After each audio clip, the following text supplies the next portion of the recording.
안녕하세요. 브라이언입니다. 오늘은 인간관계에 대해 이야기하겠습니다.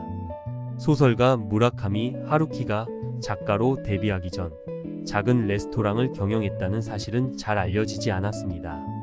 그는 30대 초반까지 아내와 작은 레스토랑을 경영하며 틈틈이 작품을 썼다고 하는데요.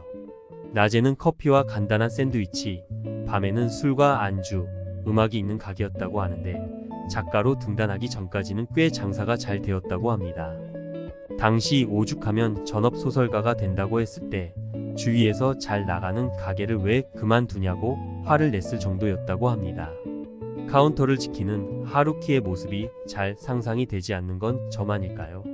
그러던 하루키가 가게를 그만두고 소설에만 전념하게 된 이유는 삶의 최우선 순위를 확실히 정했기 때문입니다. 소설을 쓰기 시작했을 때만 해도 낮에는 가게를 운영하며 저녁 늦게 글을 쓰곤 했습니다. 하지만 밤 늦게 가게 문을 닫고 새벽 3, 4시에 작품을 쓴다는 것은 그리 쉬운 일은 아니었습니다. 몸도 마음도 지쳐가고 피우는 담배 개수만 늘었다고 하는군요. 오랫동안 글을 쓰기 위해서는 오직 글쓰기에 전념할 시간과 에너지를 확보해야만 했습니다. 하루키에게 삶의 최우선순위는 오직 글쓰기였던 것입니다. 하루키가 가게를 운영하면서 마음속에 정한 인간관계의 방침이 있었는데요. 그것은 손님 모두의 마음을 만족시킬 수 없고 모두의 마음에 들 필요도 없다는 것이었습니다. 그는 가게를 운영하며 다양한 손님들을 만났다고 합니다. 가령 매일 10명의 손님들이 온다고 하면 그중 1명만이 자신의 음식과 가게 분위기를 좋아하면 만족했다고 합니다. 그 1명만 있어도 언젠가 가게를 입소문 내주고 친구들을 데리고 찾아온다는 걸 알기 때문이었죠. 그래서 그는 그 손님 1명에게는 성심성의껏 최선을 다해 대접해야 한다는 방침을 꼭 지켰다고 합니다. 전업 소설가가 되고부터는 단 1명의 독자라도 내 작품을 좋아해 준다면 행복할 거라고 생각했습니다.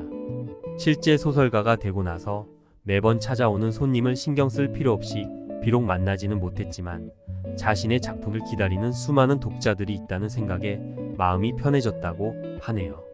저 또한 마찬가지입니다. 이제까지 약 20년간 수많은 학생들을 만나왔습니다. 물론 마음 같아선 모두가 나를 존경하고 좋게 기억해 주기를 원하지만 실상은 불가능하다는 걸 압니다. 매번 25명의 학생들 모두를 만족시키기란 여간 어려운 일이 아니거든요. 하지만 그중 1-2명의 학생들이라도 내 수업을 재밌어하고 내 과목을 좋아한다면 그걸로 우선 기쁩니다. 다시 자신감을 갖게 됩니다. 그 학생들이 결국 내 수업과 나를 좋게 이야기하고 친구와 후배들에게 내 과목을 선택하게끔 영향을 주게 될 게 분명하기 때문이죠. 물론 저는 1-2명만을 위한 수업은 준비하지 않습니다.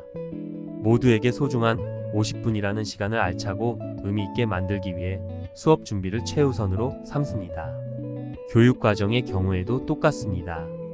매주 교내외 연수를 통해 고교학점제, 학기제, 교육과정 연수를 다녔지만 모두를 만족시킨다는 생각은 하지 않았습니다.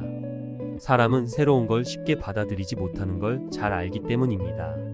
그렇다고 쉽게 포기할 생각도 하지 않았습니다. 제 연수를 이해하고 새로운 관점을 가지게 된 1-2명의 선생님들이 생긴다면 그걸로 만족했습니다. 결국 그분들이 자신의 새로운 관점을 주위 사람들에게 전파하고 공유할 게 분명하니까요. 실제로 제가 쓴 글과 강의를 좋아하고 응원하는 분들이 적지 않습니다. 지금도 많은 분들이 강의 요청의 메시지를 보내며 공감해주고 있습니다. 미국의 심리학자 칼 로저스가 말한 2대7대1의 법칙이야말로 하루키나 제가 마음속에 정한 인간관계의 방침을 잘 설명해 줍니다. 만약 당신 주위에 10명의 사람이 있다면 그중 2명은 당신을 무조건 좋아하는 사람이고 7명은 당신에게 무관심한 사람이며 나머지 1명은 당신을 무조건 싫어하는 사람입니다. 그러고 보면 1명 정도 나를 비난하고 싫어하는 사람이 있다 해도 크게 낙심할 필요는 없을 것 같습니다. 또 대다수의 사람이 나에게 무관심해도 내 존재 가치를 의심할 필요는 더욱 없습니다. 인간관계가 힘들다는 것은 어쩌면 내가 남에게 너무 많은 요구를 하고 있기 때문일지도 모릅니다. 나를 무조건 좋아하는 2명을 생각하고 잘해줘야겠습니다. 그 2명은 결코 멀리 있지 않으니까요.